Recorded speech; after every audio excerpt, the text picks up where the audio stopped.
এই ধরনের শীতের এই ফুরফুরে ওয়েদারগুলোতে যদি ঘুরতে না যাওয়া যায়, এটাকে আমি ছোটো মোটো অপরাধ বলে কনসিডার করতেই পারি। তোমরা কি এটাতে সহমত?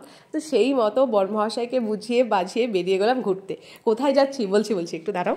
দেখবে শত কর্মব্যস্ততার মধ্যেও যদি বাইরে থেকে 2-4 মিনিটও কাটিয়ে আসা যায়, মনটা একেবারে ফ্রেশ হয়ে যায়। তো কোথায় যাচ্ছি মোটামুটি তোমরা আইডিয়া করতেই পারবে। যারা ওয়েস্ট বেঙ্গলে থাকো তারা তো মোটামুটি বুঝেই গেছে হয়তো। আজকে আমরা এসেছি ফারাক্কা ব্যারেজে ঘুরতে, তার সাথে স্নান করতে।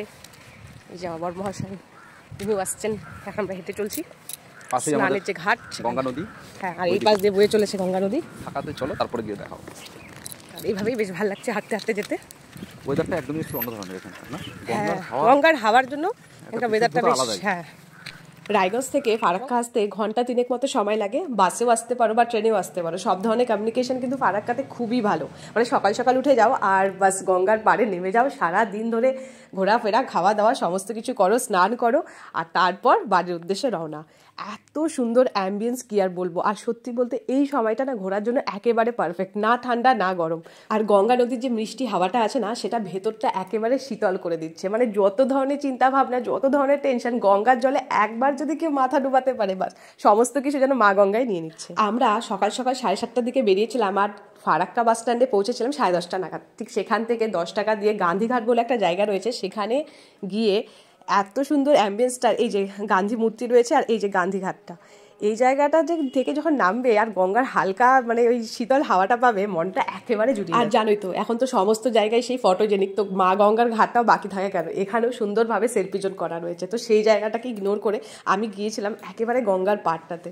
আর তার সাথে খাওয়া দাওয়া তো মাস্ট। বাড়ি থেকেই না এগুলো প্যাক করে নিয়ে গেছিলাম, সেগুলো একটু গঙ্গার ঘাটে বসে বসে খাচ্ছিলাম। তারপর শেষে খাওয়া দাওয়া করেছি, সেটাও তোমাদের সাথে শেয়ার করছি। এছাড়াও যদি তোমরা হোটেলে খাওয়া দাওয়া করতে চাও, তাহলে সেখানে পথের সাথে বলে হোটেলটা তো রয়েছেই। তাছাড়াও এ পাশটাতে মিতালি হোটেল রয়েছে, পূর্বাশা বলে হোটেল রয়েছে।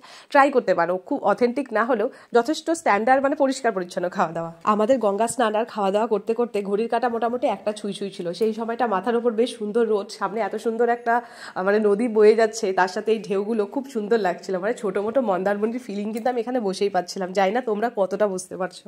আর আমাকে যদি কেউ বলে যে ওয়ান ডে ট্রিপ কোথায় করা যেতে পারে, আমি তো বাপু পুরোপুরি জলপ্রেমী মানুষ। কোথাও না, আমাকে জলের আশেপাশে ছেড়ে দাও, আমার মনটা একেবারে ফ্রেশ হয়ে যায়। তো আমি তো 1 নম্বরে রাখবো যে ফারাক্কা ব্যারেজের ওখানে ঘুরে আসো।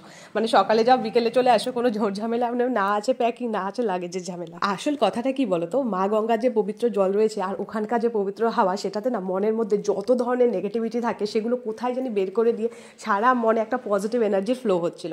তো এই জিনিসটা আমার সবচেয়ে বেশি ভালো লাগছিল। নদীর পার বরাবর যদি ফারাক্কা ব্যারেজের সাইডে হাঁটা যায়, দেখবে এই ধরনের কিছু জিনিস তোমার চোখে পড়বে। প্রথমে বুঝতেও পারিনি যে এটা কি আসলে, তারপর আশেপাশে লোকের কাছ থেকে জিজ্ঞেস করে বুঝলাম যে ইলিশ মাছ নিয়ে কোনো একটা গবেষণা ঠিক এই জায়গাটা হচ্ছে, বা ইলিশ মাছের এই জায়গাটা কোনো চাষ হয়। তো নামামি গঙ্গের আন্ডারে এই জিনিসটা রয়েছে, কিন্তু ফাইনালি গিয়ে আমি গোটা ব্যাপারটা বুঝতে ঠিকঠাক পারলাম না। অবশেষে ক্যানেলটা রয়েছে এই সাইড দিয়ে জলটা কলকাতা সাইডে চলে যায়। যাই হোক, অবশেষে ক্যানেলে দর্শনের মাধ্যমে আজকের আমাদের ফারাক্কা ব্যারেজের যে ট্যুরটা সম্পন্ন হলো। দীঘা পুরীর যদি ঝামেলা না করতে চাও, তাহলে একবার ফারাক্কা ব্যারেজ ঘুরে আসো, আশা করি নিরাশ হবে না।